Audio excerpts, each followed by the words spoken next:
Good morning, everyone. This is Tony from Her Homestead Skills. So one of the first things I decided to do this morning, well, actually the second, because I prepackaged some bulk ground beef into 1 pound packages, and I've put them in the freezer. I did buy the beef yesterday, put it in the fridge. I just didn't feel up to separating it, but now I've done that job. So my second job this morning is to make some more yogurt for myself. And after this is completed, then I'm going to put on a batch of chicken stock for Mark. So this one's for me, and it doesn't take overnight where the chicken stock takes longer. So I'm using the same pot. Seems to work effectively for both items here. So I have taken the milk up to well, you only have to take it to 180. I took it to 200, and then I wait for it to come down in temperature to 105, 110, in that range, no more. So at this point I have taken a batch of existing Greek yogurt that I purchased, because you do need a starter. So you need something in order that has the cultures in it. And I usually, when I run out of my own yogurt, and because I was away, I finished off the yogurt I had in-house. But so I purchased some store-bought yogurt, just plain with the cultures. And now I'm going to slowly mix this up a little bit. First off, you want to get all the lumps out, so the best way to do it is do a portion at a time. First add a little bit, and once this is pretty much mixed evenly, then we'll pour it into the pot and mix it again. And that is the thing, you do want to mix this quite well. Let's see if I've got something else that'll work a little bit better. Here we go. Oh yeah, that works.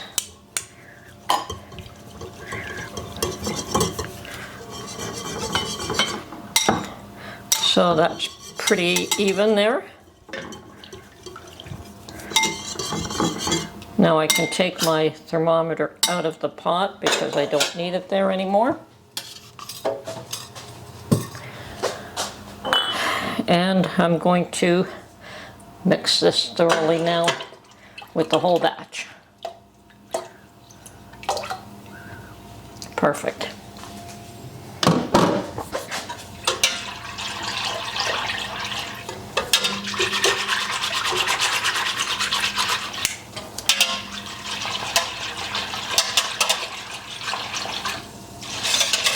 And I've prepared my cooler. I'm using the larger cooler these days, and I've added 3 jars of hot water, very hot water, just to warm up the cooler. That's my method. I don't use any special tools. Okay, that's mixed very well. And at this point, I am just going to move everything over. And for a change, I have decided to use my pretty little jam jars rather than my plastic. Now I do have my plastic ones handy as well, because I don't have enough of these little jam jars that are empty. I do have more. Some of them have rhubarb in, some of them have jam in them. But I thought, I measured, and they're actually contain the same amount, but I thought I would try using a glass container these days. So where's my funnel? And I might just short this just a little bit. That way I have room to add fruit or anything I want on top of it.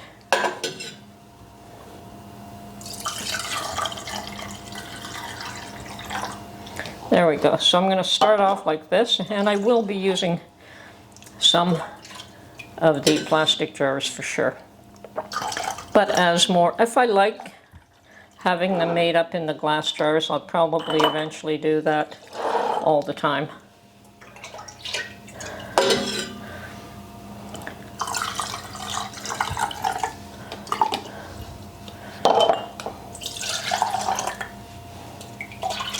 Okay, I'm going to just continue along here.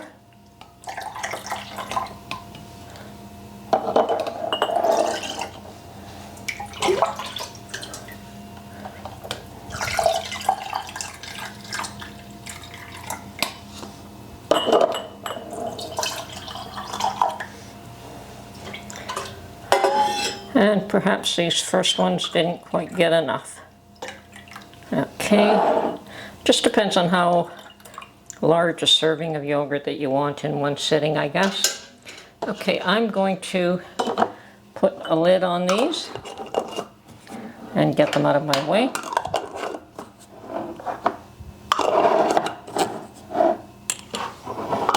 I think I'm going to go to the dollar store and buy some more of these plastic lids. They're quite inexpensive there, and that will allow me to have more than adequate amount on hand.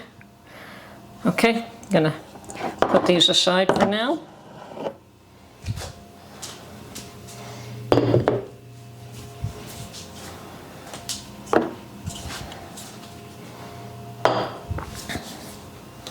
And continue with this process here.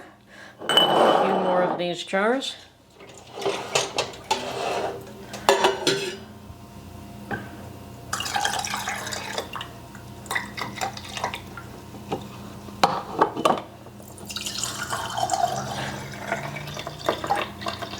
Now these are, I believe they're half-pint jars, $2.50, same size as your jam jars. And I could use the upright jam jars as well, but I will just continue using the plastic ones until more of these are empty. So just keep up with one style, and this one seems to lend itself very prettily to yogurt.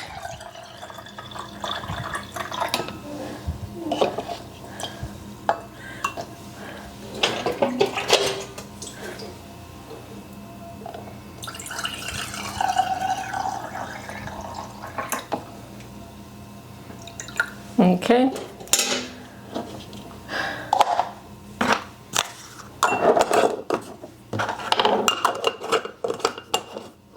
Ooh, I thought I had enough lids. Actually, I have one more over here, so I'll use that. Okay. And I have so far 10 of these jars.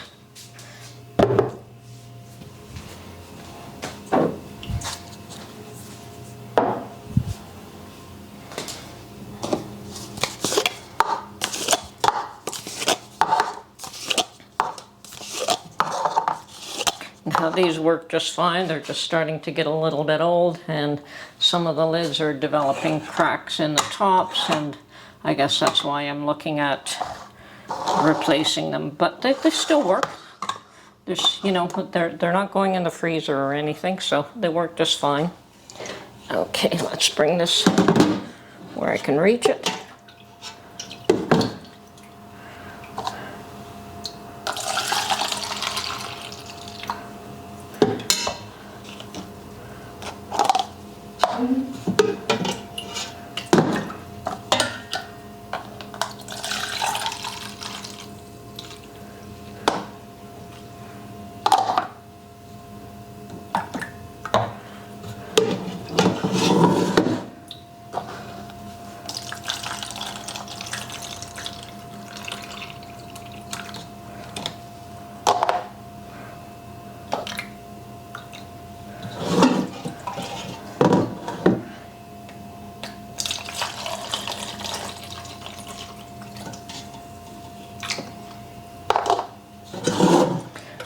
And I do happen to go through at least 2 a day of these, so I have gotten to the point where I do try to keep them in stock.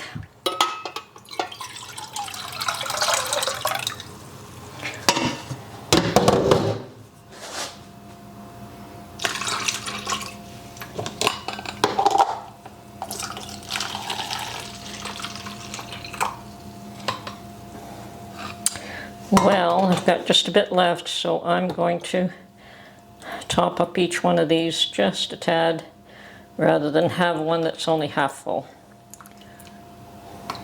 Okay, we're done there. And for those of you that have seen how I do this, those need to be washed. I just put these in a cooler for about 8 to 12 hours. And then I put them in the refrigerator to cool off, and then they're ready to eat. Okay.